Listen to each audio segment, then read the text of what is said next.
Hi everyone, ನಾನು ಪೂರ್ಣಿಮಾ. ನಮ್ಮ ಅಡುಗೆ ನಿಮ್ಮ ರುಚಿಗೆ ಸ್ವಾಗತ. ಇವತ್ತು ನಾನು ಒಂದು ಕ್ವಿಕ್ ಆಗಿ ಮಾಡುವಂತಹ ರೈಸ್ ರೆಸಿಪಿಯನ್ನು ತೋರಿಸ್ತಾ ಇದ್ದೀನಿ. ತುಂಬ ರುಚಿಯಾಗಿರುತ್ತೆ, ಹಾಗೆಯೇ ಈ ಬೇಸಿಗೆಯಲ್ಲಿ ದೇಹವನ್ನು ಕೂಲ್ ಆಗಿರುತ್ತೆ. ಬನ್ನಿ ಇದನ್ನು ಮಾಡುವ ವಿಧಾನ ಹೇಗೆ ಅಂತ ನೋಡೋಣ. ಮೊದಲಿಗೆ ಒಂದು ಪಾತ್ರೆಯನ್ನು ಒಲೆಯ ಮೇಲಿಟ್ಟು ಅದರಲ್ಲಿ 4 ಟೇಬಲ್ ಸ್ಪೂನ್ನಷ್ಟು ಎಣ್ಣೆ ಹಾಕೊಳ್ಳಿ. ಇದಕ್ಕೆ ಎಣ್ಣೆ ಬಿಸಿ ಆದಮೇಲೆ 1 ಟೀ ಸ್ಪೂನ್ ಸಾಸಿವೆ ಸೇರಿಸ್ಕೊಳ್ಳಿ. ಸಾಸಿವೆ ಚಟಪಟ ಅಂತ ಆಗಬೇಕು. ಆನಂತರ ಬೇರೆ ಪದಾರ್ಥಗಳನ್ನು ಸೇರಿಸ್ಕೊಳ್ಳೋಣ. ಈಗ ಇದಕ್ಕೆ 2 ಟೇಬಲ್ ಸ್ಪೂನ್ನಷ್ಟು ಕಡಲೆ ಬೀಜವನ್ನು ಸೇರಿಸ್ಕೊಳ್ತಾ ಇದ್ದೀನಿ. ನಿಮಗೆ ಜಾಸ್ತಿ ಬೇಕು ಅಂದರೆ ಜಾಸ್ತಿ ಹಾಕ್ಕೋಬೋದು. ಈಗ ಇದಕ್ಕೆ 1 ಟೀ ಸ್ಪೂನ್ನಷ್ಟು ಕಡಲೆಬೇಳೆ, 1 ಟೀ ಸ್ಪೂನ್ ಉದ್ದಿನಬೇಳೆ, 1 ಒಣಮೆಣಸಿನಕಾಯಿಯನ್ನು ತುಂಡು ಮಾಡಿ ಹಾಕ್ಕೊಳ್ತಾ ಇದ್ದೀನಿ. ಹಾಗೆಯೇ 1 ಗರಿ ಕರಿಬೇವನ್ನು ಹಾಕ್ಕೊಳ್ತಾ ಇದ್ದೀನಿ. ಇವಿಷ್ಟನ್ನು ಹಾಕಿಬಿಟ್ಟು ಚೆನ್ನಾಗಿ ಇದನ್ನು ಫ್ರೈ ಮಾಡ್ಕೊಳ್ಬೇಕು. ಅಂದರೆ ಇದರಲ್ಲಿ ಕಡಲೆ ಬೀಜ, ಉದ್ದಿನಬೇಳೆ, ಕಡಲೆಬೇಳೆ ಎಲ್ಲ ಚೆನ್ನಾಗಿ ಕೆಂಪಗಾಗಬೇಕು, ರೋಸ್ಟ್ ಆಗಿ ಬರಬೇಕು. ಅಲ್ಲಿ ತನಕ ಫ್ರೈ ಮಾಡ್ಕೊಳ್ಳೋಣ.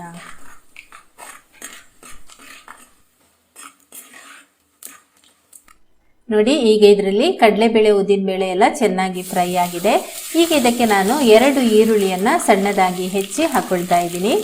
ತೆಳುವಾಗಿ ಹೆಚ್ಚಿ ಹಾಕ್ಕೊಳ್ಳಿ, ಚೆನ್ನಾಗಿರುತ್ತೆ. ನಂತರ 2 ಹಸಿಮೆಣಸಿನಕಾಯಿಯನ್ನು ಸಣ್ಣದಾಗಿ ಹೆಚ್ಚಿ ಹಾಕ್ಕೊಳ್ತಾ ಇದ್ದೀನಿ.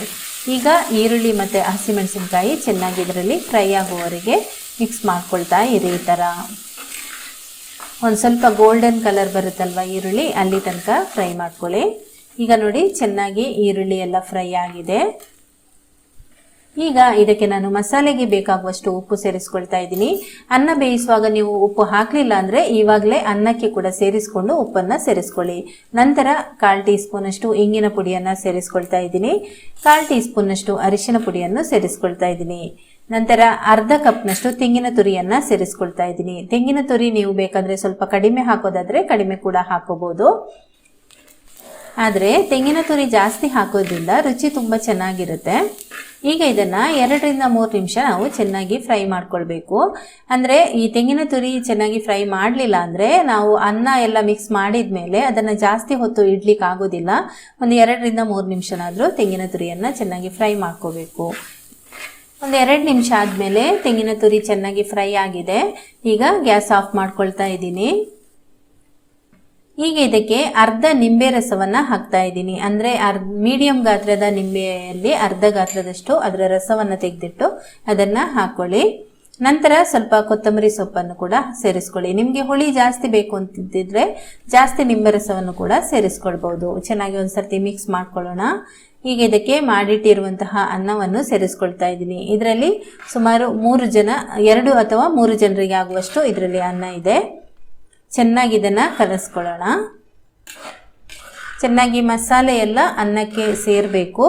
ಉಪ್ಪಿನ ರುಚಿ ನೋಡ್ಕೊಳ್ಳಿ. ಉಪ್ಪು ಬೇಕಾದರೆ ಈ ಹಂತದಲ್ಲಿ ನೀವು ಸೇರಿಸ್ಕೊಳ್ಬೋದು. ಪುಡಿ ಉಪ್ಪನ್ನು ಸೇರಿಸ್ಕೊಳ್ಳಿ. ಆಮೇಲೆ ನಿಂಬೆ ರಸ ಕೂಡ ಹಾಗೆಯೇ ನಿಮಗೆ ಎಷ್ಟು ಹುಳಿ ಬೇಕು ಅಷ್ಟು ನೀವು ಹೆಚ್ಚು ಕಮ್ಮಿ ಮಾಡ್ಕೊಳ್ಬೋದು. ಬೇಕಾದರೆ ಇದಕ್ಕೆ ಒಂದು ಸ್ವಲ್ಪ ಸಕ್ಕರೆ ಕೂಡ ಸೇರಿಸ್ಕೊಳ್ಬಹುದು. ನಿಮಗೆ ಇಷ್ಟ ಇದ್ದರೆ ರುಚಿ ಚೆನ್ನಾಗಿರುತ್ತೆ.